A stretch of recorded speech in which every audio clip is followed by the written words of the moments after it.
IAS.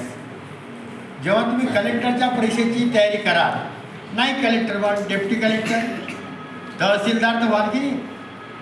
जेव्हा तुम्ही हिमालय चढण्याचा प्रयत्न कराल तेव्हा मॅच तिकीटं चढून जाल की नाही.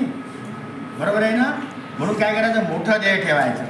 आणि सगळ्यात महत्त्वाचं की मी अर्धा तास बोललो चालेल ना. Yes sir. 1 तास, येस सर. 2 तास. Yes sir. एका शाळेमध्ये गेलो, एक मुलगा उठून उभा राहिला, सर म्हणे 5 घंटे बोला. अरे म्हटलं माझा गळा दुखेल ना. काही टेन्शन नका घेऊ म्हणे सर, भाषण झाल्यानंतर गळा दाबून देऊ म्हणे. काय म्हणाले, गळा दाबून देऊ. तुम्ही माझा गळा दाबून देणार आहे का.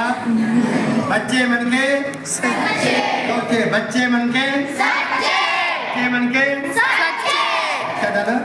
बघा जे ह्या सोप्या गोष्टी असतात. आता बघा मला सांगा, रोज 30 प्रश्न सोडवायचे. किती प्रश्न सोडवायचे. 30. किती प्रश्न सोडवायचे. 30. सगळ्यात महत्त्वाचं, ज्या मुलांना कलेक्टर व्हायचं आहे, ज्या मुलांना मोठी नोकरी पाहिजे.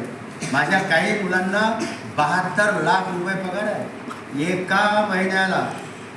माझ्या 2 मुली गुगलला डायरेक्टर आहे, त्यांना 1.5 कोटी रुपये पगार आहे. किती. 1.5 कोटी. आपल्याला चांगला पगार भेटला. बरं, तुम्हाला चांगला पगार भेटला, तुमच्या आईला आनंद होईल ना रे. मग अभ्यास करावा लागेल ना. बरं मला सांगा, तुमच्या आईला स्वयंपाक करता येतो का. अच्छा बरं मला सांगा, तुमची आई अशी 1 वर्षाची असेल, आईनं पोळी लाटली असेल, मस्त गोल आली असेल आहे ना भारताचा. अच्छा, आता तुमची आई पोळी लागते तर भारताचा नकाशा येते का रे. आई मैत्रिणीशी गप्पा मारते, TV पाहते, आपण फोन आला महत्त्वाचा, मम्मी फोन आहे, आपण कानाला लावतो, तरी मम्मी पोळी लागते तर तिरपी येते का. मग आई काय करते, प्रॅक्टिस करते. काय करते, प्रॅक्टिस.